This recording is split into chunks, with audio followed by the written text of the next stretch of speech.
The people in your life that are closest to you definitely are very important to how your life will go. It's going to reflect to you how much you respect yourself, whether this is a friend, a best friend, coworkers, this whole like literally everything in your life, every nook and cranny detail is something you are choosing to tolerate.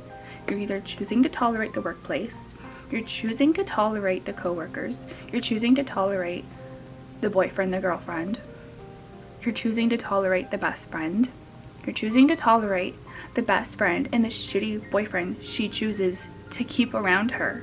Everything is communicating to you how you deserve to be treated, and how you're allowing it is saying, I deserve this.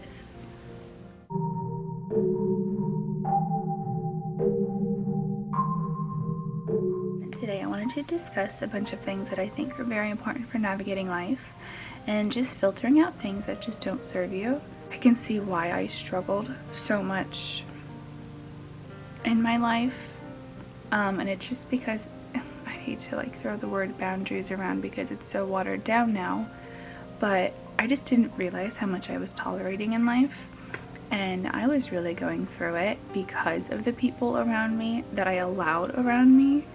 And because of that, it really made me, I'm a person who self-reflects a lot and I'm very forgiving. So when I have someone very toxic around me and I'm thinking, well, what can I do to make this better, rather than thinking, what can they do to change themselves, I get stuck in this cycle of like trying to constantly improve myself, or how can I soften my tone, how can I make sure I'm changing my delivery on something.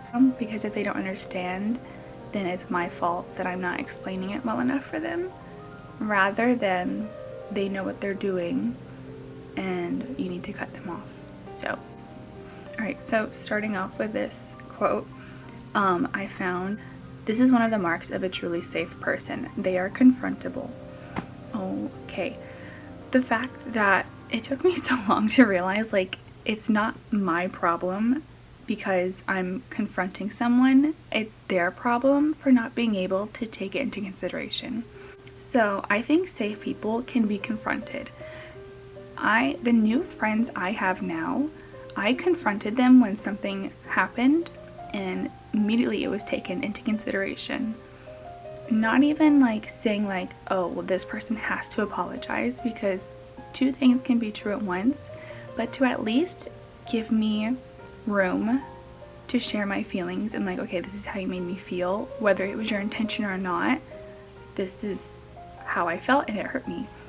The new friends I have now, from the lessons I've learned, just took it into consideration, and that meant so much to me, which is weird because it's like bare minimum, but when you're around people who just don't know how to like take things into consideration, especially confrontation or them being an issue or how they acted was an issue, or maybe it's not an issue, it's just something you're not comfortable with, whatever, they should be able to handle that if they care about you and be like, okay, what do we do about this? Rather than, I don't understand why this is a problem.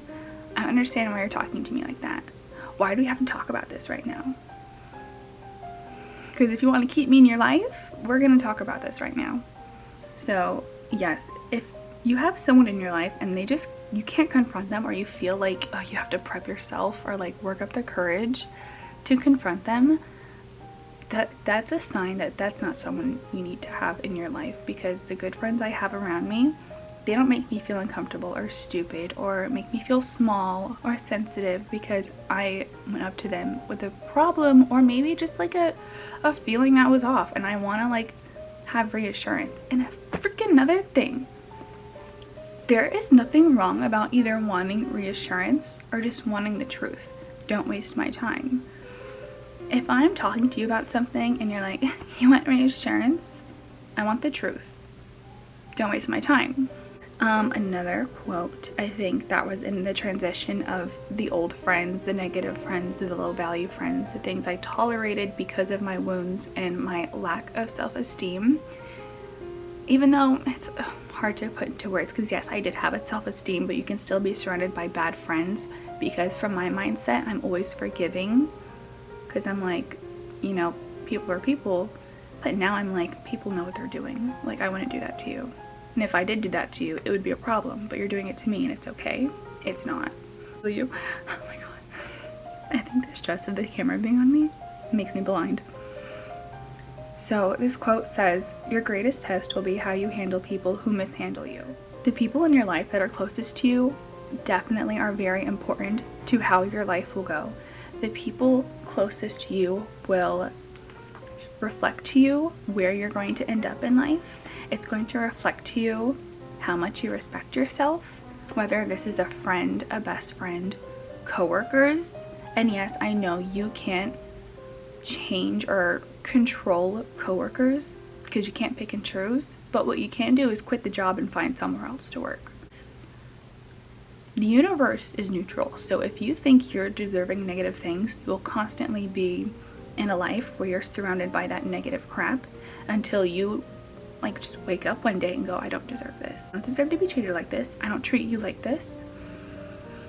I don't wake up, go to work and treat everyone like shit, or try to be manipulative and cliquey and try to like control the workplace dynamic as if it's like high school. Oh my gosh. Things like that. It all reflects to you, and I think each awareness, you're gonna constantly learn more and more things that you're tolerating throughout life, and you're just gonna constantly keep filtering out friends, which is also, I think, another part of why some friends are seasonal. I don't think all friendship breakups are bad, obviously. Some just naturally get cycled out between distance. I don't know if you guys care to hear about like my lore or anything, and this stuff I put up with, but if I were to get into detail about all the types of friends I've had, you'd be like, why did you put up with that? And I don't know. I don't know why I put up with it. I don't want to say it was because I was lonely, because I do not have a problem being alone, but I think it's just like when you're already filtered through so many bad friends and you have a traumatic friendship breakup with the earliest ones, it makes you so afraid to get attached again. And so when you do get attached, you try your best to work through problems, because it's like, okay, this is gonna sound weird, but I honestly look at like my friends as like body counts.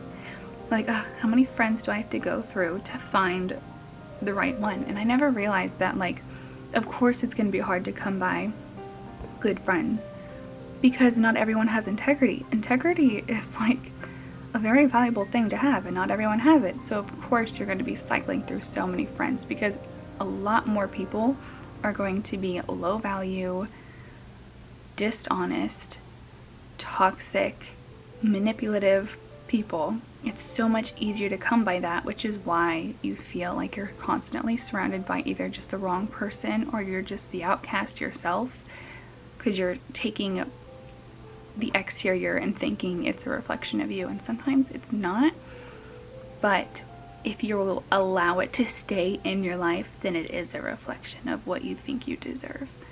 So a friend who's always trying to avoid going through the nitty-gritty with you is not a friend. That's just a person who wants to keep you around, because a real friend is willing to go through the hard times to reach an understanding that works for you both, because friendships are relationships. Platonic, it's still going to be two people working together, you know? So healthy fights are normal, but yeah, people who avoid fights or try to be like, I don't want to talk about this, or I don't want to do it, or just constantly never letting you speak up for yourself, never giving you the peace of mind that like your experience is validating, it really makes you go crazy. And I'm not joking. Like, it's something that's taken so light, but it can really screw you up. But something that I've finally just been able to accept is just to completely just be yourself, but like in such an authentic way, because there's always parts of me where I'm like, okay, like I want to be myself, but I don't want to like reveal too much of them because I'm gonna scare them off, or like this probably isn't the time or place to like really be myself. But I mean, it's either now or never, because they're either gonna see who you are now or they're gonna see it later, and then that person's gonna make their decision now or later whether or not you're for them or they're for you.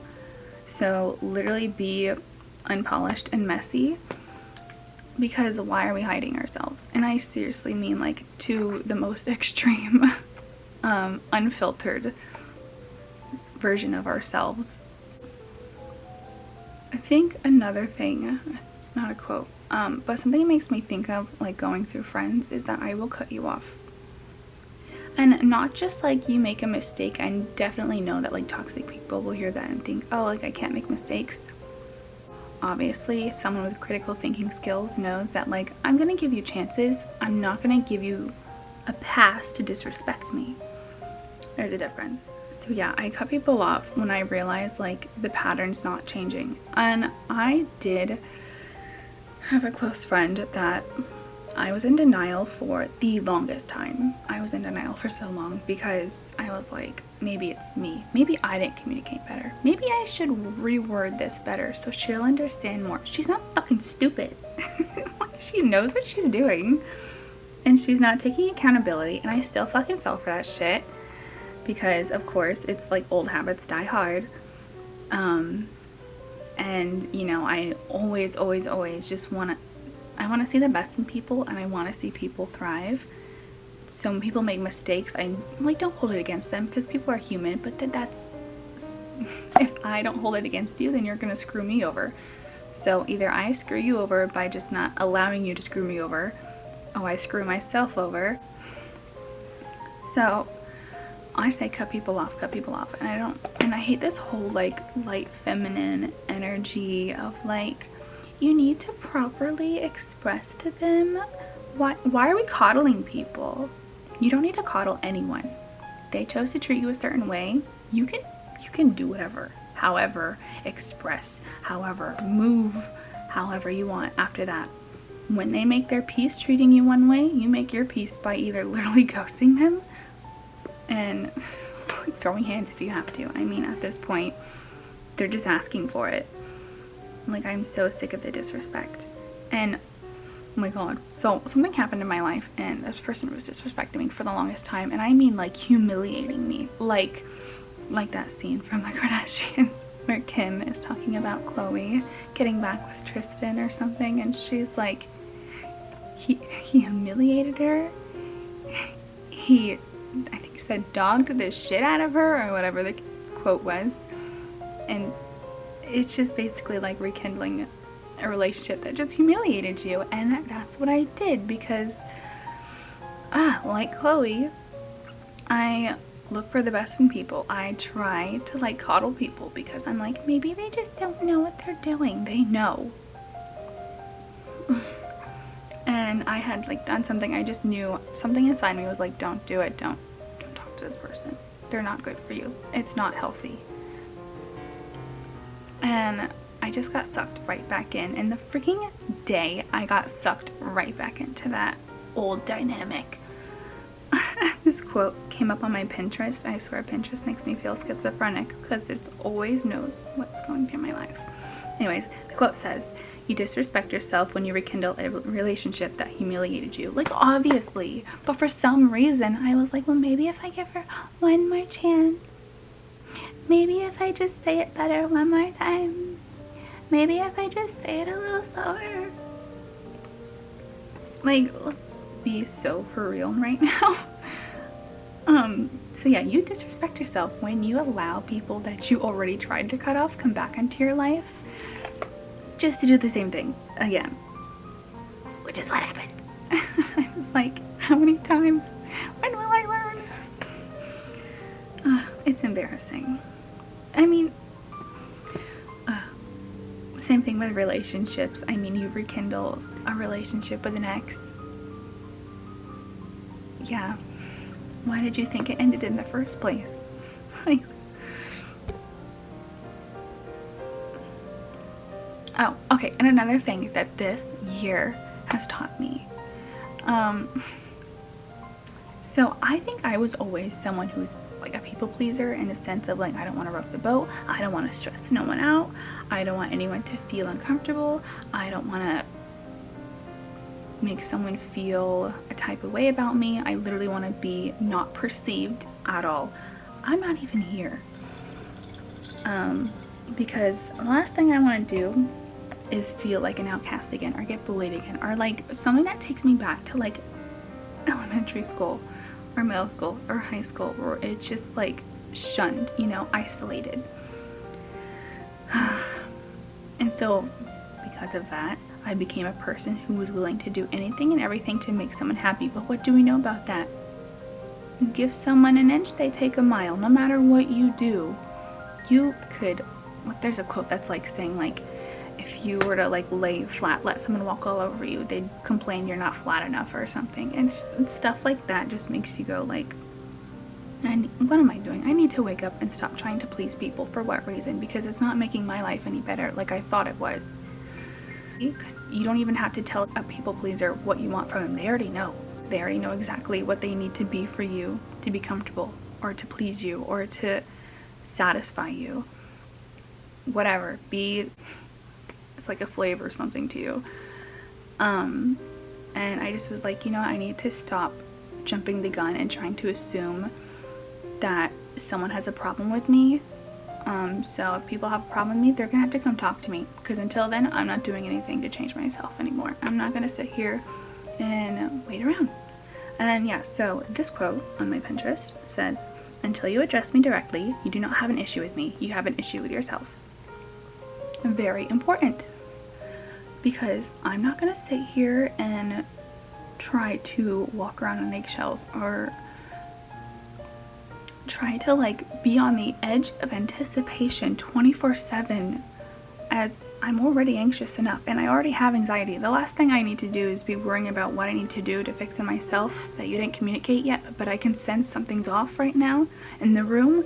And so I'm trying to fix every little thing about myself, my tone, my outfit, my humor, my whatever, to make you happy, because I'm like, I'm sensing something's off here and I don't want that. I want everything to be good vibes, but clearly that's not, and it's for some reason my job to fix. It's not.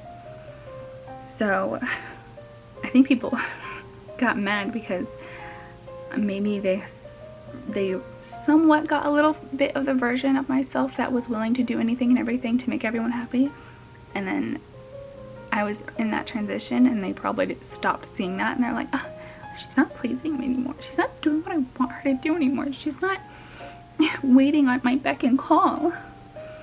Yeah, so until you address me directly about a problem or a situation or something, I can't fix it for you. We can't fix it. We can't come to an agreement. So I'm not gonna sit here and play that part anymore.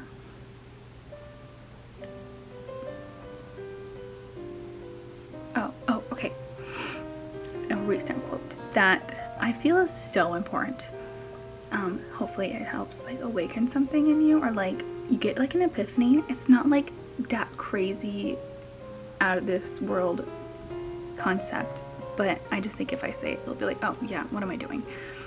Being disliked by people with ugly spirits is divine protection. Why do we think that we need to fix ourselves when someone who's a shitty person doesn't like us? They're a shitty person. Why do we care what they think? Ugh. I never really like thought about it too much, because I'm like, I need to please everyone. I need to please everyone. But I'm like, why am I trying to please this person who like probably goes home and like microwaves their dog? Why am I trying to please you? You had kids with like 5 different guys. Why do I care about your opinion? You don't respect yourself. Oh, you let your boyfriend grope other people and you stay with him. Why do I care about your opinion? Like, I'm mad because they're stupid, but I'm stupider for allowing this. Saying how you feel will never ruin a real connection. See, confrontation is not a bad thing.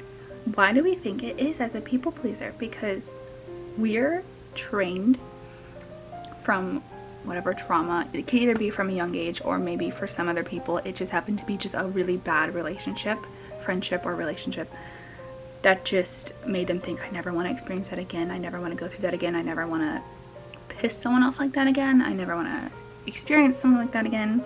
So we're always trying to be like perfect. But like, those people aren't perfect. The people who are treating us aren't perfect, and we're okay with it. So they need to be okay with it, or they're gone. So yeah, saying how you feel will never ruin a real connection. Your real friends who care about you, if you confront them with an issue and they're like, thank you for telling me, they don't have to agree with it, but they could be like, at least you're telling me the truth, you know?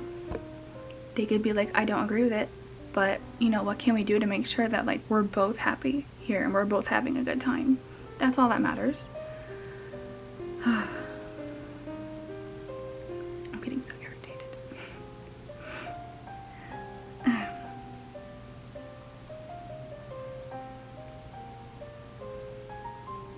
Okay, this quote says, your soul will always tell you when it's time to start a new chapter in your life, trust me. And I don't want to exactly talk about that quote directly, but when I was reading that, I was like, your soul will always tell you when something's wrong. You will always get a ping when you're talking to a friend or a coworker, or you're in a workplace or some environment. You will feel off. That's a sign to go. Don't wait around to be like humiliated, to then be like, oh, okay, yeah, I should have left. Why are we waiting to be humiliated? Some people show you who they are. People who joke about you in front of others to tear you down, and then they get mad when you're like, it's just a joke. Then be funny. Then actually have a punchline. Yeah, and okay, so another quote, when something is right for you, it gives you energy. If you're constantly around negative people, you're stressing yourself out, exhausting yourself, trying to be something for someone else who doesn't deserve that perfect version of yourself or all that effort you're doing. They don't deserve that effort. Why are you giving them all that effort for free? But when it's the right people, it'll feel right. You won't feel on edge all the time. Being around the wrong people, you'll constantly second guess every single thing about yourself, your outfit, and what you're saying, your jokes, your humor, your sense of awareness. But when you're with the right people, you're allowed to be your own person. That's the thing. When you're with fake people, they want you to be just like this little placeholder, this little concept of whatever they want. A real friend is like, I want you for you. I want you. I don't want just something. I want you. Your jokes are funny. Your style is cool. I like how you think, but you can still be like, yeah, we don't agree on everything, but I love how you think for yourself. A toxic friend's like, no, you think, you breathe, you act, you talk just like me, or just like how I want you to be. No, the fuck I'm not. Oh, okay, and another thing I went through this year was emotional inconsistency from people. So my toxic trait is that if I sense something's off, which I always get like a ping that someone's just not a good person, and then I'm later like proved right, and then everyone's like, yeah, you were right. And I was like, I didn't want to be right, but yeah, emotional inconsistency, when someone's just hot and cold, but they won't even acknowledge the cold. Like, they'll treat you however they want to treat you. They'll show up however, and the next day they want to be, oh my god, hi, as if yesterday they weren't just like all cold and just like, you can have a bad day, but like, don't take it out on me. You don't do that to your friends. Emotional inconsistency is the worst, because they're just not only shutting you out, but then they're just like gaslighting you. What are you talking about? I didn't do that. It can really make you go crazy, especially when everyone else coddles that person, because then they're just like allowing that behavior. Get out of my face. Yeah, too much attention makes a donkey think he's a lion. Yeah.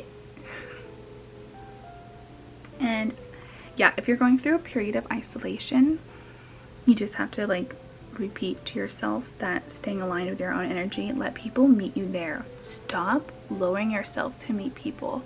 Stop trying to force yourself to fit into circles, because right now all you have next to you are just certain types of people, and they're not exactly your best friend, but you have nowhere else to be right now, or this is the place you work, so these are your only friends you get to make right now. No. There's nothing wrong with being isolated, at least for a little bit. And if you realize that your workplace, you're isolated and you're still not making friends outside of life and outside of work, then you need to leave that job. Why are you there? For a paycheck? That's such a stupid excuse. So basically it says, disrespect can permanently shut doors, apologies can't reopen. And here's the thing, bad people will always have you second guessing, maybe I shouldn't have cut them off. Because there were good times. Yeah, they did some really bad things, but they also did some really cute things and really sincere things and some respectful things. But like, I'm sure Hitler had some good sparks, good days, but like he was still a bad person. He still killed people. Just because he had some good qualities doesn't overshine the negative qualities. And just to put that extreme there for perspective. So yeah, I don't know why I think it was okay to allow someone back in my life because, oh, well, they have some good qualities, or I don't want to cut them off because they're not entirely bad. Yeah, but the few things that they do to you are bad enough that they don't need to be around. So, yeah, a person does not have to be entirely bad for you to cut them off. It could be they're crossing one boundary, and that boundary is, hey, if we're like out and about and, you know, I'm feeling cute and then you think it's okay in front of everyone to be like, you look like a freak. Like, what is this? Some Disney Channel freaking drama show? No. If someone like puts you down and that's your boundary, don't put me down for jokes. And they still do, because like they have nothing funnier to say. And you're like, yeah, well they do that, but then like, you know, like they drove me to the airport. Like, no, fucking bye. Get someone else to drive you. Uber. Okay. Oh my god. Yeah. See something as it is rather than what we want it to be. I think we're always projecting. I'm still projecting. And maybe it's not projecting or idealizing someone. Constantly thinking someone's really cool when I meet them. And then they show me who they are. And I like deny it. I'm in denial about it because I'm like, okay, maybe they're just like, I don't know, having an off day or something. But then they do something and I'm like, okay, well, they have other good qualities, and I'll just let that pass, and then I find out they're just a really fucking shitty person. But because I'm like, wow, this person's so cool, they must be so nice. No, that's the idea of them that I made up in my head. So when they're not following the script of who they're not, because it's not who they are, because I made them to be who they are, and they're not following the script, and they're actually just being their shitty self, and I'm like, well, that's weird. That's not who they are. Yes, it is who they are. That's just not who you thought they were, because their mask slipped.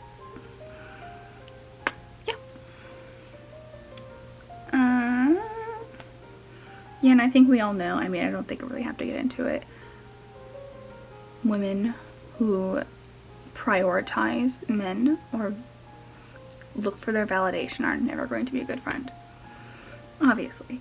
So I really don't think we have to get into that because we know that. We know that. Oh, how you make others feel about themselves says a lot about you. So how you treat others, obviously, it says a lot about you, and how people treat you says a lot about them. If someone's constantly putting you down, you just have to be like, what is your problem? I had this person who was passive aggressive, because there's some people in my life who are like really obvious about it, and they would constantly just be like, you're a freak. Why do you look like that? Why do you talk like that? And mind you, I was actually this person's friend. This wasn't like a bully, this was just my friend. And then I've had like coworkers who are like, I can't even use an example. You sure do this a lot. You sure do that a lot. I like how you're very just loud. Like passive aggressive because they're too afraid to be a direct. And I'm like, what do you mean by that?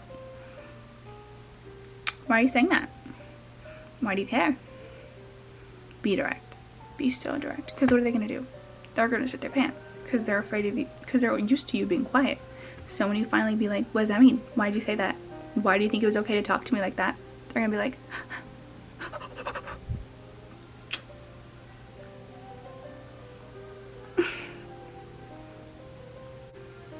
this is something I did not do. On the days when you miss the bond, which is normal, please remember the disrespect. This also goes back to the quote of like, don't rekindle a relationship that humiliated you.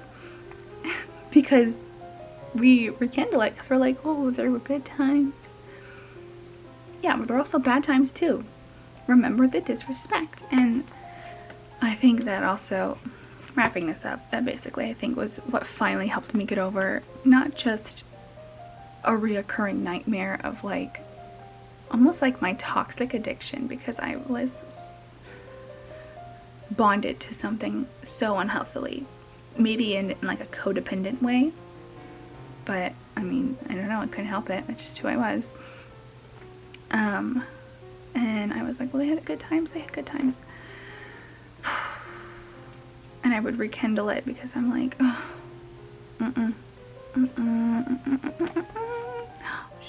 but yeah, I would like miss someone and I would rekindle the relationship. And obviously that's never a smart thing to do, because it's just gonna happen all over again. That person's not gonna change because you've told them it's okay to treat you like that. That's their comfort zone, is treating you like shit. You're their punching bag. Know that. So yeah, I've been through so much, and I'm sure everyone has. And I'm sure there's a lot of people who don't even realize they're going through it, because there are some times when I was like, maybe I'm not going through it, maybe I'm just dramatic, or I'm expecting perfection. No, your body, your gut, your intuition senses something's wrong. It senses something needs to change, and that's your self-respect. Your self-respect and what you tolerate is going to take you in life where you want to. Your self-respect reflects where you'll end up in life. I'm gonna leave that there. But yeah, thank you for watching. I hope this helped you. I hope not only did it help you, but it just like plants some seeds, and either to take into consideration right now if you're in the middle of something, either relationship or friendship, you're like questioning, you're like, I'm getting weird vibes, but I don't know, Intuition pinged for a reason, don't ignore it. Yeah, because I have never second-guessed a good friend. I've only second-guessed people who are shitty, and I'm just giving excuses until they're just shitty while I'm like, goodbye.